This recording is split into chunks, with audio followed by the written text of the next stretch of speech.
A soft, wet smack echoed in the suffocating quiet of the dorm room. I jolted upright, my heart hammering against my ribs as if trying to escape. In the sliver of moonlight filtering through the window, his expression was maddeningly blank, his eyes half-lidded and unfocused. "You kissed me," I choked out, the words a raw whisper of disbelief and fury. "You sleepwalking thief." He didn't respond, merely lowered his head as if to do it again, and a hot, frantic panic clawed its way up my throat. But it hadn't always been this way. For weeks, it had been a bizarre, almost tolerable routine. My roommate, Julian, was the undisputed king of our campus, the stoic, untouchable captain of the basketball team, known for an icy demeanor that could freeze hell over. Girls and guys alike threw themselves at him, only to be met with a coolly indifferent gaze.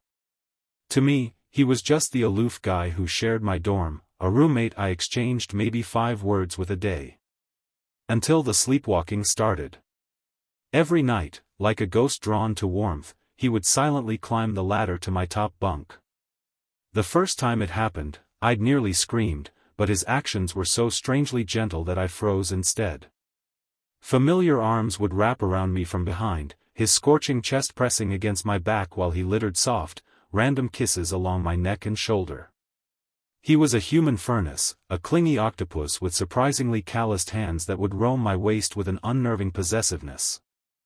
I'd tried elbowing him, hissing threats into the dark.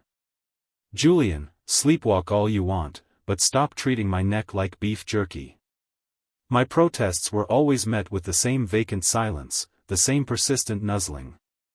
The humid puffs of his breath against my skin sent an unwanted tingle across my scalp. Part of me, the lonely part one refused to acknowledge, secretly enjoyed the contact. It was a warmth I hadn't realized I was starved for. That fragile tolerance shattered the day I stumbled upon his medical reports. He'd left them on his desk, and my own curiosity got the better of me. I expected to find a diagnosis, some explanation for his nocturnal wanderings. Instead, I found a pristine bill of health, a physical evaluation for the elite athletic program. Every metric was perfect, every system normal. And there, at the bottom, under a psychiatric evaluation section, were the words that made my blood run cold: no history of somnambulism or other parasomnias. He wasn't sleepwalking. He was faking it. The knowledge turned my secret comfort into a source of profound violation. This wasn't a medical condition, it was a calculated invasion. I tried to confront him the next day, my voice shaking as I held up the report. "What is this, Julian?" He'd glanced up from his textbook, his frosty gray eyes sweeping over the papers and then to my face, utterly unimpressed.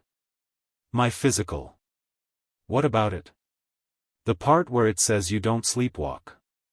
A flicker of something, annoyance? Amusement, crossed his face before it was gone. "That's an old report.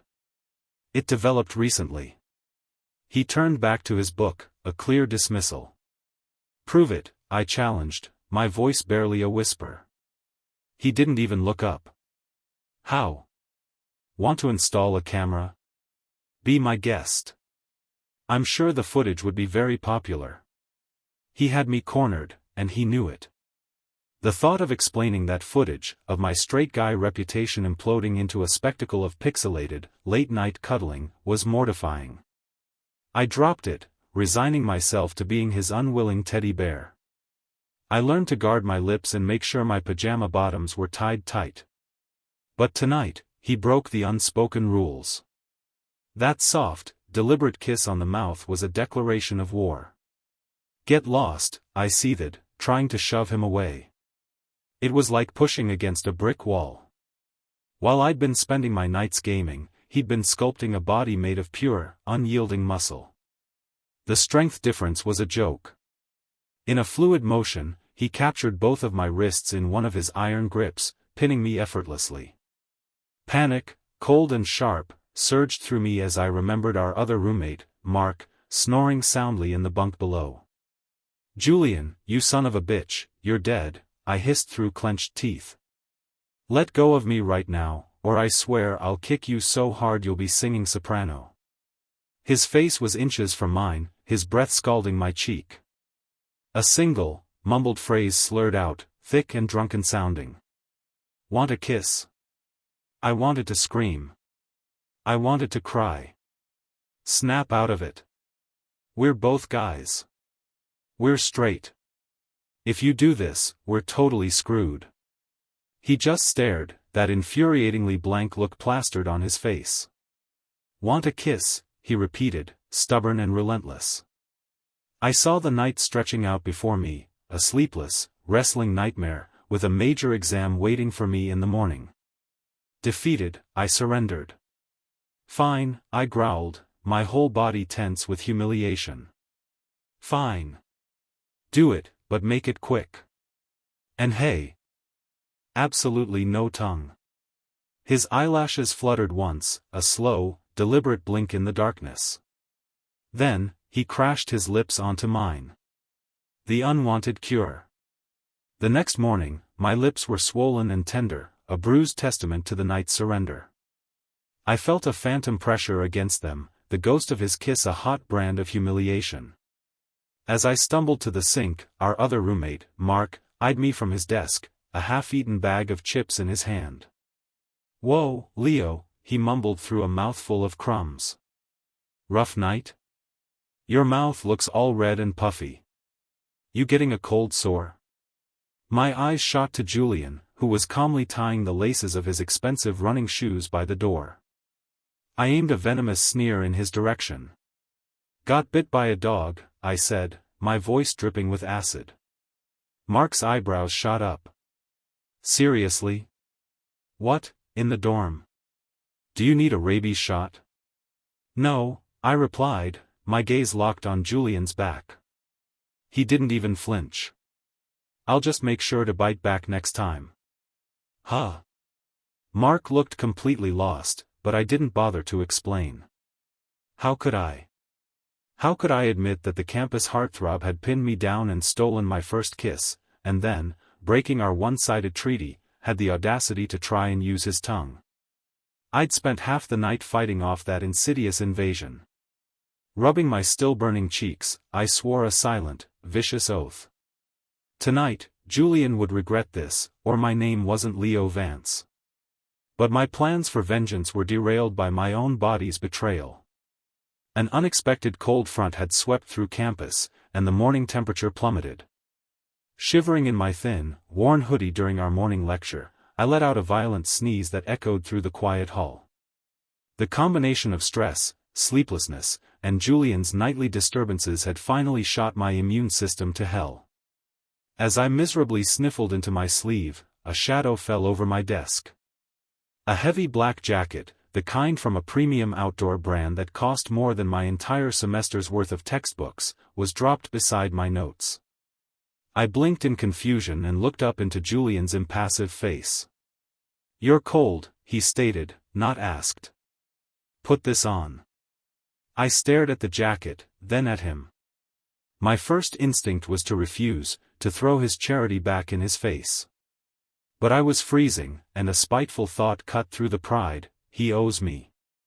I snatched it without a word. The fabric was heavy and warm, and as I slid it on, a familiar scent enveloped me. It was crisp and clean, a mix of cedar and something faintly citrusy, the exact same scent that haunted my pillow every morning, the scent of my midnight invader. My cheeks burned with a heat that had nothing to do with a fever.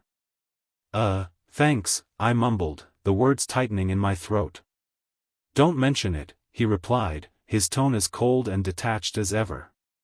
He turned back to the professor, the very picture of aloof disinterest. Yet, his new smartwatch, a sleek silver device he'd started wearing a week ago, began to chirp incessantly. It was a frantic, high-pitched beeping, like a tiny digital bird having a panic attack. It only ever did that when I was close to him. I'd half-joked to Mark that Julian must have arrhythmia, but now the sound was just another piece of the infuriating puzzle. Noticing my stare, Julian casually covered the watch face with his other hand, silencing it. What a complete and utter hypocrite. That night, however, the hypocrite was a no-show. I lay in bed, peering through the gap in my bunk curtain toward his dark, silent bed. Midnight came and went. Mark's snores, a familiar rumbling soundtrack to our nights, rattled the walls. But the mattress above me remained empty, the air still. Maybe he stayed up late studying, I thought with a surge of relief. Skipped his stupid routine. Good riddance. I curled up, relishing the thought of an uninterrupted night's sleep. By 2 a.m., I was thrashing in bed like a fish on a hook. The room felt cavernously empty. The absence of his familiar weight shifting the bunk, the lack of his warm breath on my neck, it was all wrong. The silence was deafening. I shot upright, glaring daggers at his undisturbed bunk. Damn it. That bastard had conditioned me like one of Pavlov's dogs, and now the bell wasn't ringing. I couldn't sleep without his nonsense. This was pathetic. After punching the air in futile frustration, I finally surrendered to the humiliating truth. Fine. If the mountain won't come to Muhammad. I was sniffling, brainstorming a plausible excuse to climb down and check on him, when I heard a faint creak on my ladder. My breath caught. The curtain was pushed aside, revealing those familiar broad shoulders and sharp, moonlit features. Relief, so potent it was almost sickening, flooded me. I automatically scooted over, making room. "You're so annoying, Julian," I grumbled, but the words had no bite. "What took you so long?" He was silent, as always, sliding under the covers beside me. His arm hooked around my waist, pulling me back into his solid embrace. His body, honed by years of sports, radiated a powerful warmth that seeped into my chilled bones. It was unexpectedly, maddeningly comforting. I found myself nuzzling against his chest with a sleepy yawn, too tired to fight it anymore. "Stop squirming," I mumbled, my voice thick with congestion. "And listen. I'm sick tonight. No kissing. You pull any of last night's crap and I'll bite your head off. And keep your distance. If you catch my cold, the whole campus will be talking." Julian gazed down at me, his expression obscured by the deep shadows of the curtained bunk. I assumed it was the same blank, mildly confused look he always wore. Another sneeze shook my entire frame, and my heavy eyelids finally drifted shut. For once, the feverish haze worked in my favor, dragging me straight into a deep, dreamless slumber, oblivious to everything but the steady, warm presence at my back. I drifted awake in pieces. Sometime during the night, the fever had broken, leaving behind a damp sheen of sweat but also a profound sense of peace. The heavy, suffocating weight on my chest was gone. For the first time in what felt like weeks, I felt truly rested. Julian's side of the bed was empty, as expected, though his crisp cedar scent lingered on my pillow like a fingerprint. I inhaled shamelessly before catching myself, a hot flush creeping up my neck. God, what was I turning into? Some creepy closet case sniffing his straight roommate's pillow? If the famously homophobic Julian ever found out, he'd probably have an aneurysm on the spot. But something else lingered from the night, a fuzzy, dreamlike memory. I remembered a coughing fit, a hand gently patting my back in a steady, soothing rhythm. I remembered the cool rim of a glass pressed to my lips, warm water trickling down my parched throat. The arms around me had tightened, his chest a solid, heated pillow, and had his lips brushed my forehead with an impossible tenderness? I must have been hallucinating. I squeezed my eyes shut, trying to banish the image. A sleepwalker wouldn't do that. A sleepwalker was an automaton, not a nursemaid. Peeking through the curtains, I saw him at his desk, coughing quietly into his fist while sipping from a mug of steaming water. He'd caught my cold. A vindictive part of me felt a flicker of satisfaction. Serves him right.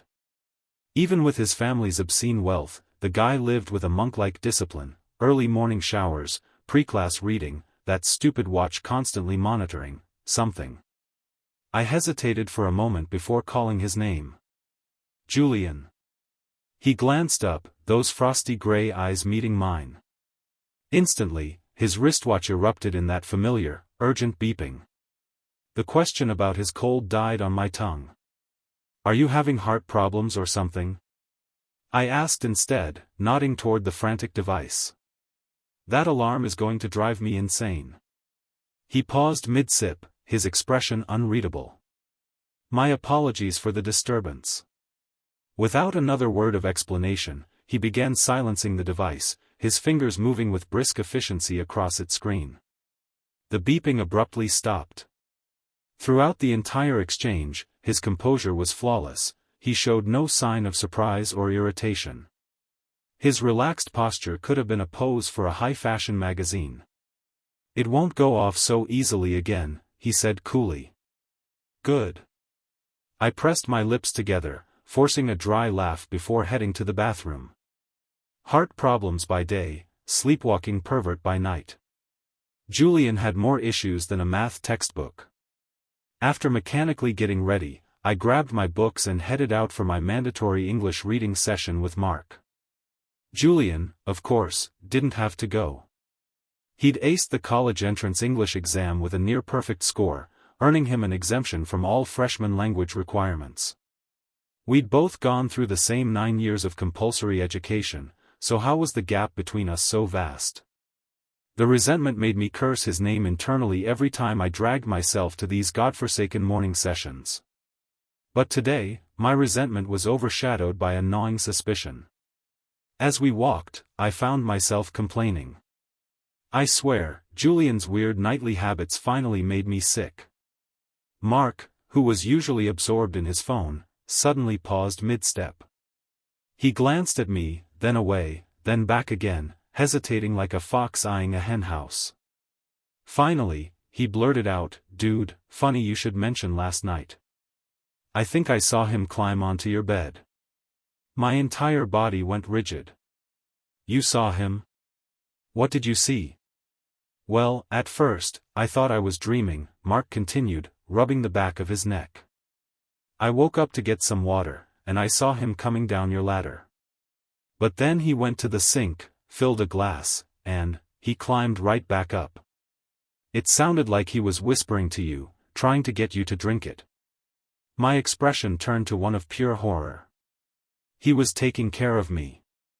Mark shrugged, misinterpreting my silence. "I don't know, maybe I was half asleep. Could have been a weird dream." Forget I said anything. But I couldn't forget. I stood rooted to the spot, my mind reeling, the world tilting on its axis. My dream hadn't been a dream.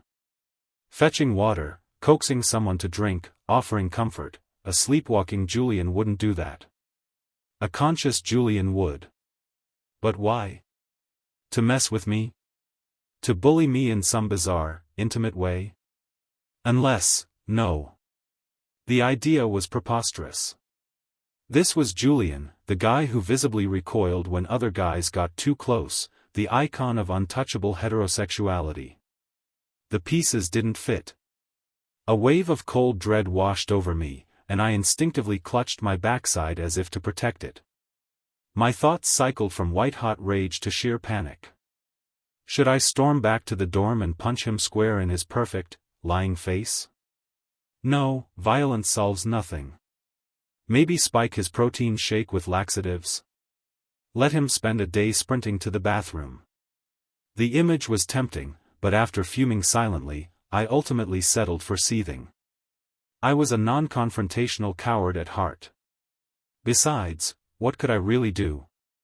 Julian's father was a titan of industry, a regular in financial news.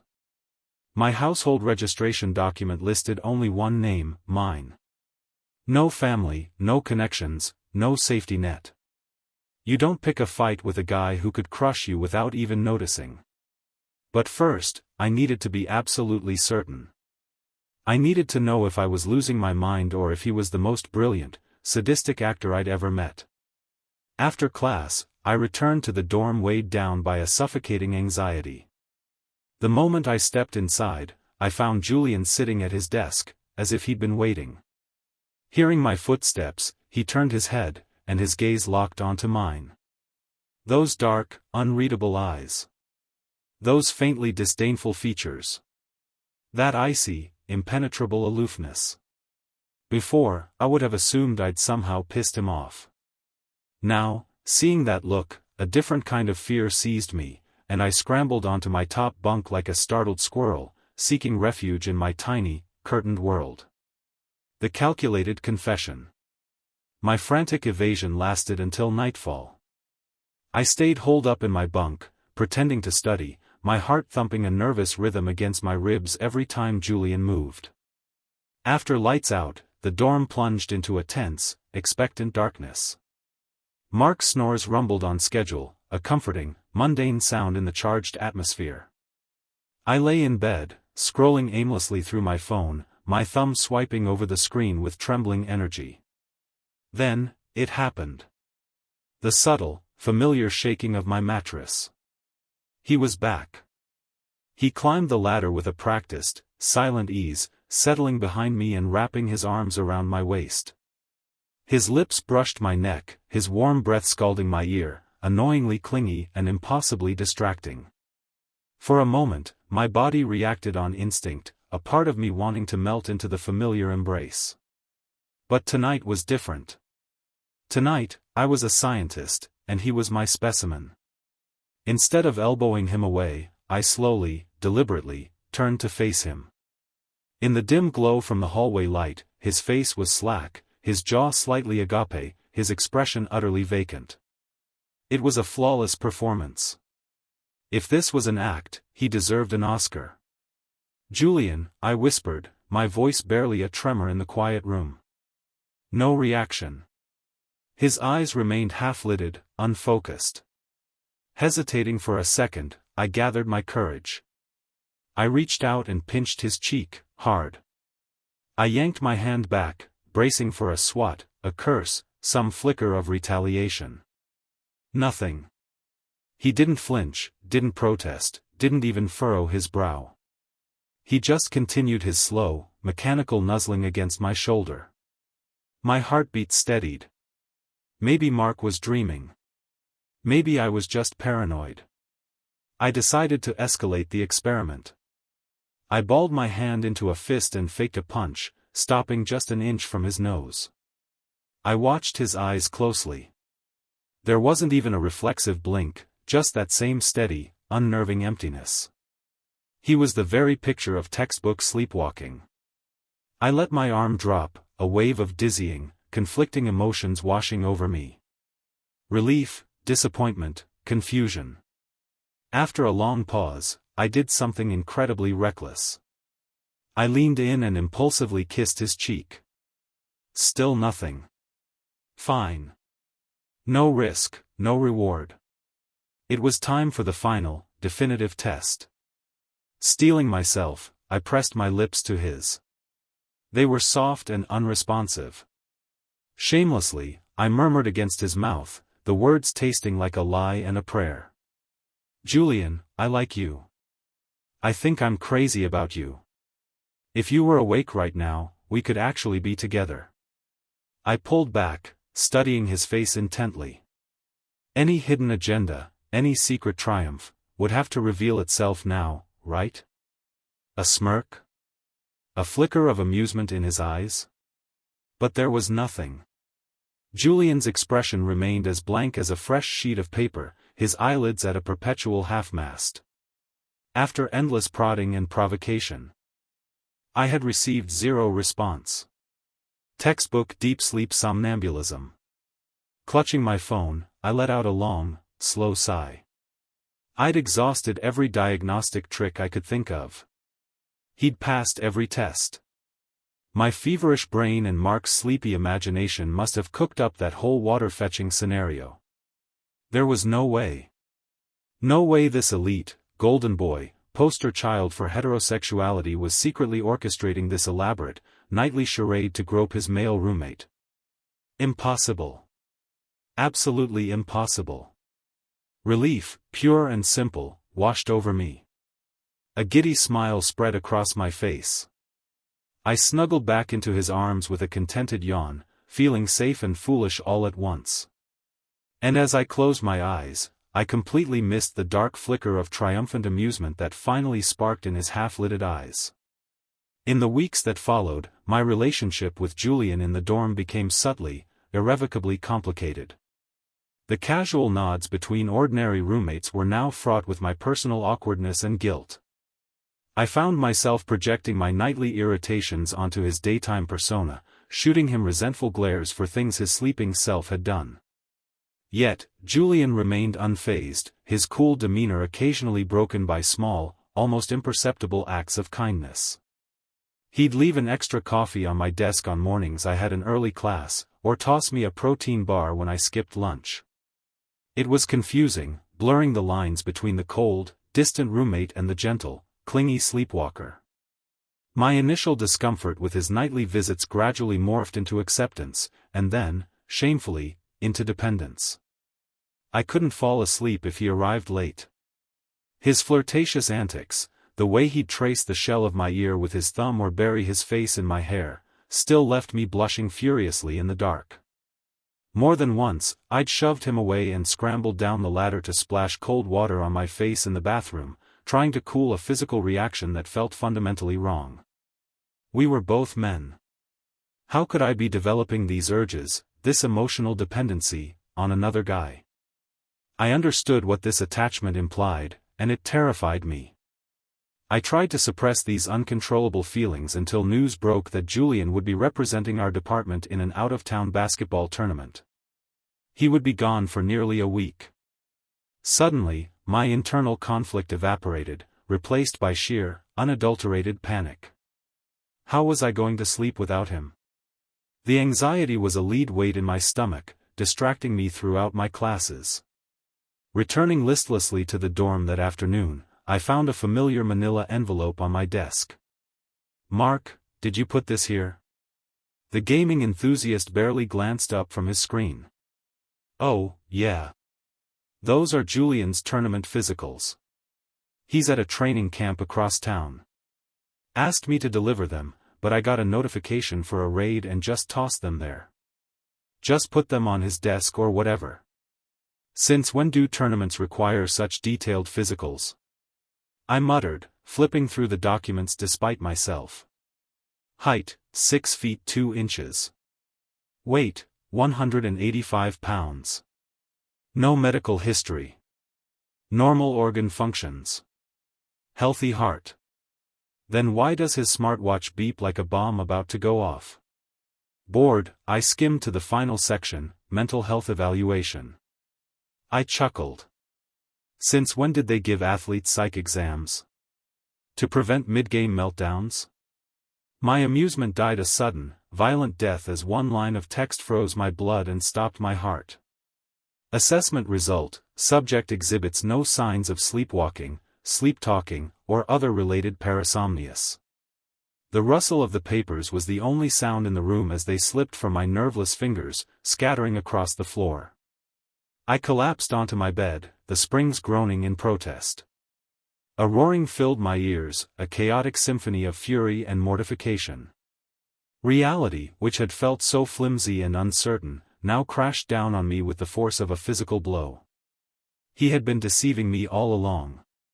There was no sleepwalking. There was only Julian, calculating, conscious, and utterly terrifying.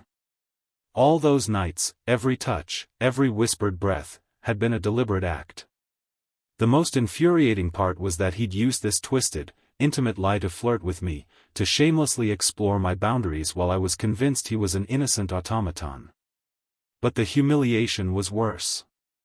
The humiliation burned hotter than the anger.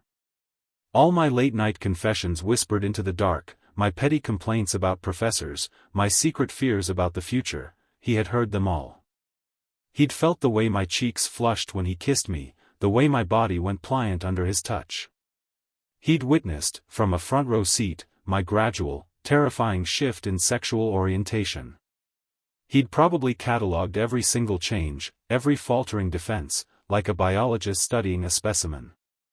I scrubbed my face roughly with my hands, trying to calm the frantic thumping in my chest, but my ears kept burning.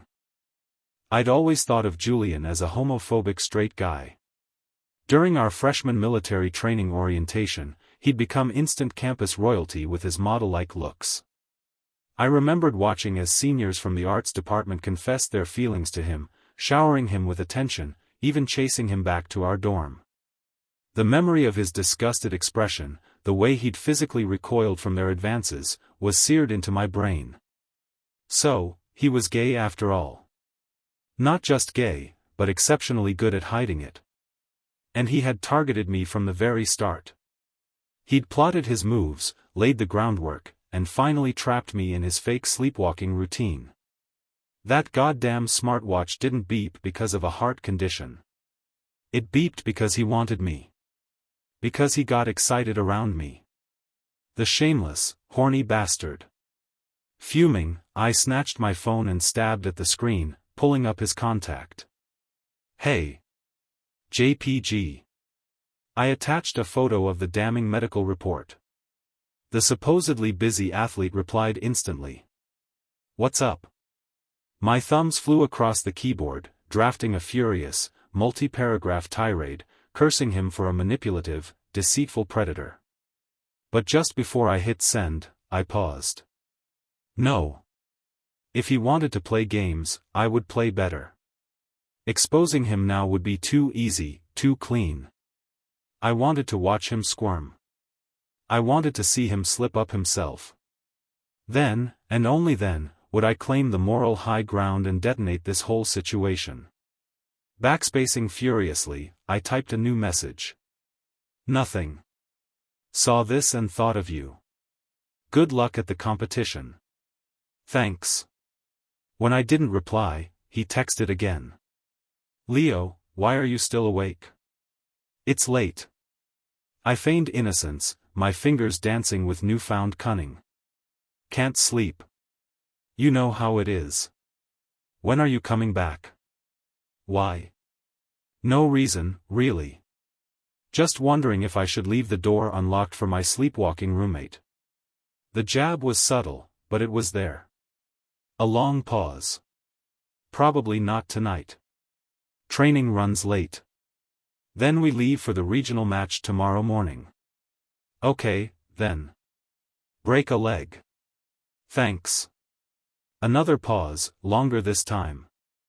I'll try to wrap up early and head back. Bingo. He thought I was pining for him. I had him. A wicked, triumphant laugh bubbled up in my chest. Julian ended up being gone for 3 agonizingly long days. Each day, I bombarded him with supportive, seemingly innocent messages, casually fishing for his exact return time. My act worked perfectly. He clearly thought I was lost without him, that I couldn't function without my human security blanket. His texts remained cool and businesslike, but I could read the subtext. He was enjoying this. And I was dying laughing, meticulously planning my revenge. The New Year's break began right after the tournament. Mark, a local, headed straight home for the holiday. With nowhere to go, I stayed alone in the dorm, a solitary king in our small castle.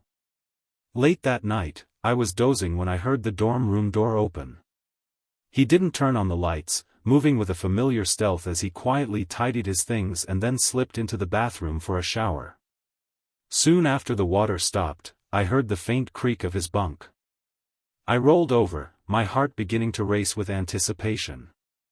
I waited. At precisely midnight, as if on cue, my curtain rustled open. Julian clung to me from behind, peppering kisses along the nape of my neck.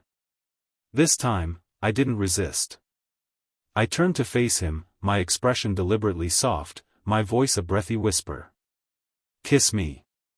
You're finally back. I missed you so much. His lips pressed harder against my cheekbone, a possessive, triumphant gesture. Good, I thought, a cold thrill shooting through me. He's hooked. I escalated my teasing, letting my fingers trace the line of his brow, his nose, his jaw. Julian, I purred, I want to touch you this time. You always initiate everything. Let me take charge tonight. I felt his muscles tense under my touch, then forcibly relax. A transparent denial. In the dim glow from the hallway, I could see the feverish, red-rimmed hunger in his eyes. "Serves you right, you bastard." I let the silence hang for a moment before dropping my voice, letting it turn as cold and sharp as ice. "I'm switching dorms next semester. Stay away from me." His body went rigid against mine. "And maybe your sleepwalking will improve if you stop crawling into your roommates' beds. Honestly, you should quit the act altogether." My rehearsed lines began to falter as a wave of real bitterness seeped in. "I don't even know what I feel anymore," I confessed, the words raw and painful. "You've changed things. You made me crave this. Being held. Being needed. And the worst part? The worst part is seeing your eyes during the day. So cold. So homophobic. How could I ever have a chance? How could I ever explain?" My throat tightened, the confession tearing from a place deeper than I'd intended. "Maybe I'm just deluding myself. If you actually felt anything real, you would have just told me by now. So whatever this is, this whole charade, it means nothing to you." The charade crumbled. The truth spilled out, my pathetic dependency forged through his nightly invasions, the shame of clinging to crumbs of affection from a man who was, for all intents and purposes, a ghost. Pathetic, I whispered, more to myself than to him. To be this desperate. I took a deep, shuddering breath. "Tomorrow, Julian. We end this. Clean break." His sleep-slack features sharpened with a sudden, shocking clarity. The vacant expression vanished, replaced by an intensity that pinned me in place. The act was dropped. "Ethan," he said, his voice low and firm, his grip on my waist turning vice-like. "There will be no clean breaks. It was never an accident. I planned every single damn night." He leaned in closer, his eyes boring into mine, filled with a desperate, terrifying sincerity. "I'm sorry. I'm sorry for lying. But I like you. The real beginning." His confession hung in the air, thick and surreal. Lucas took the initiative, finally revealing himself, and even though I was mentally prepared, even though this was the exact outcome I had engineered, I still froze. It felt like watching a ripe apple tremble on its branch for weeks, only to have it finally drop and hit me square on the head. I was speechless, my carefully constructed anger and righteous indignation dissolving into a stunned, hollow silence. Seeing my lack of response, Lucas propped himself up on one elbow, his earnest eyes urgent as the rest of his story tumbled out. He'd always been attracted to men, he explained, but had cultivated the homophobic, straight guy persona as a defense mechanism, a shield to ward off the constant, unwanted attention he'd received his whole life. He never expected to enter college and fall for his quiet, gaming-addicted roommate at first sight. "So, I came up with the sleepwalking scheme," he admitted, his gaze locked on mine, intense and unwavering. "It was stupid, I know.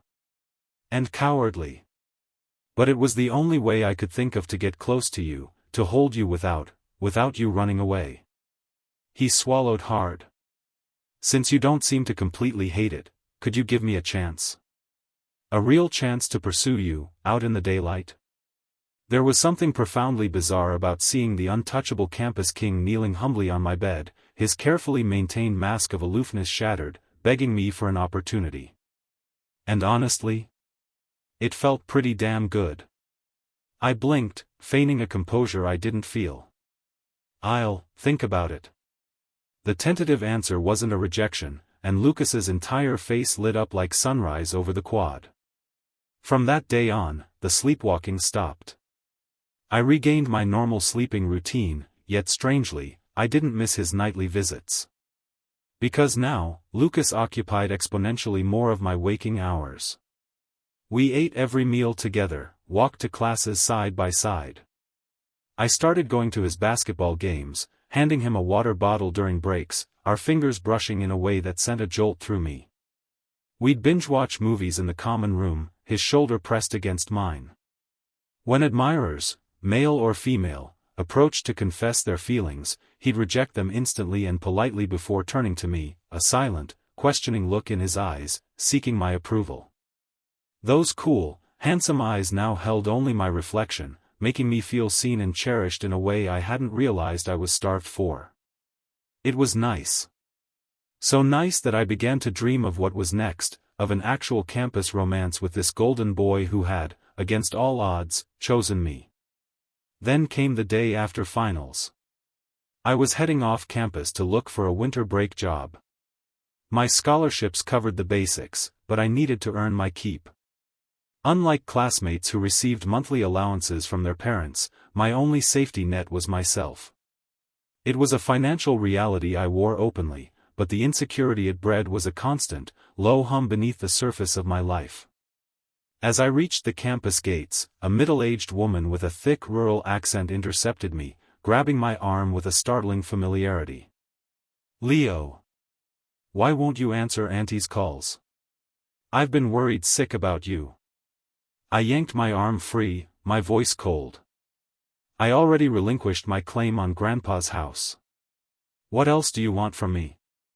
She let out a forced, wheezing laugh, slapping my shoulder. "Such harsh words. I'm your only family left. All that talk about property hurts our bond."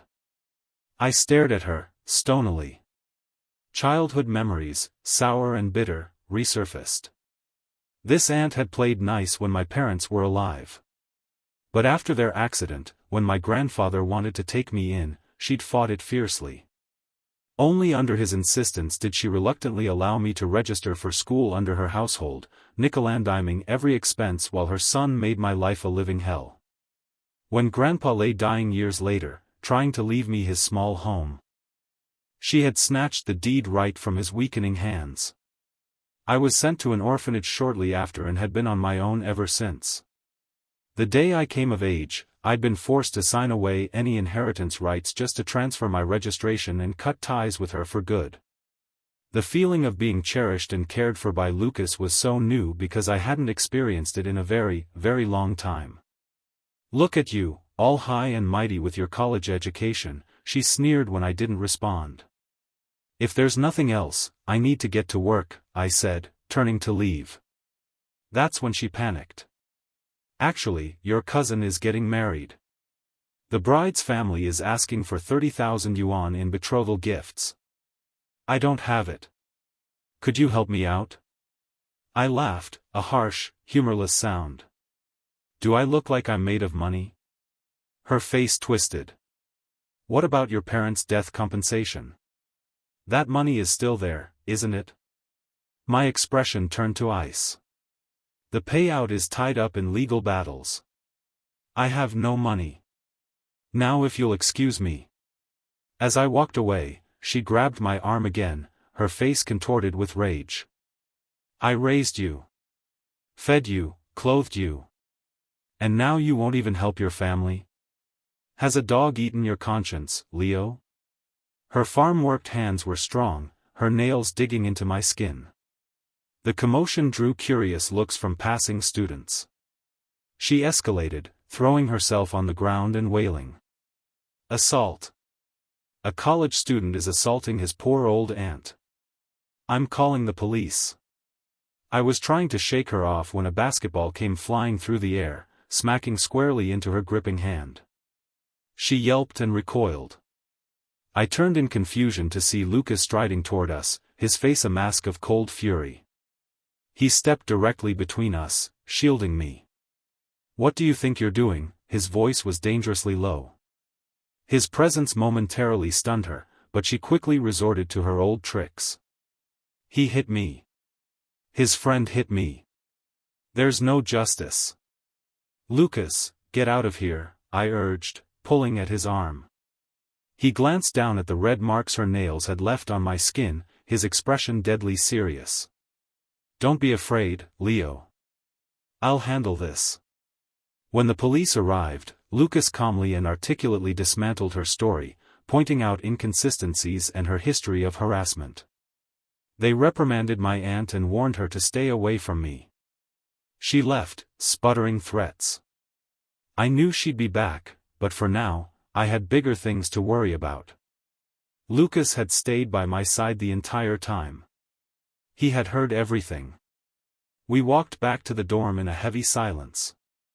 I didn't dare meet his gaze, afraid of the pity I might find there. What must he think of me now? A pathetic loser with a parasitic family and endless problems. "I'll protect you." His words echoed in my mind. He always kept his word, but the thought filled me with a restless irritation. I didn't want his protection, I didn't want his pity. Before I could devise a plan to deal with my aunt permanently, she called the next morning, gloating. She'd heard a rumor that our grandfather's old neighborhood was being rezoned for demolition. The compensation would be astronomical. "You ungrateful brat won't see a single cent," she spat, before declaring we'd never speak again. I listened calmly and hung up. Perfect. My aunt and her family poured their life savings into illegally adding extra floors to the old house, hoping to multiply their payout. Months passed with no demolition notice. When they finally checked with the city, they learned the truth: there was no redevelopment plan. Never had been. Their triumph turned to ash as furious neighbors, who had followed their lead, demanded repayment. My cousin's engagement fell through. The authorities ordered all illegal additions demolished at their own expense. Their lives collapsed like a house of cards. A week later, watching Lucas return to the dorm with my favorite boba tea, I finally asked the question that had been nagging at me. "Did you leak that fake demolition rumor?" He bent down and took a long sip from my straw before answering, his eyes twinkling. "Who knows? It's not like I have that kind of power." "Really?" I eyed him skeptically but let it drop. We fell into step, walking back toward our building. "No afternoon classes today," he said. "Want to go see a movie? On a date?" Date. The word made him freeze mid-stride. I leaned in, took a sip from his tea, then nudged his shin with my shoe. "Yeah, a date. Are you coming? Or should I ask someone else?" His throat worked silently for a moment before his whole face bloomed with a smile so bright it could have outshone the sun. His eyes softened, reflecting the fresh spring buds on the trees lining the path. "Absolutely," he said, his voice thick with emotion. "I'm coming." And so, I started secretly dating Lucas.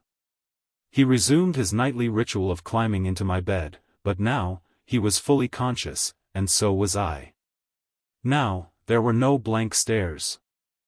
Only searing kisses and murmured confessions in the dark. It was sweeter than I ever could have imagined.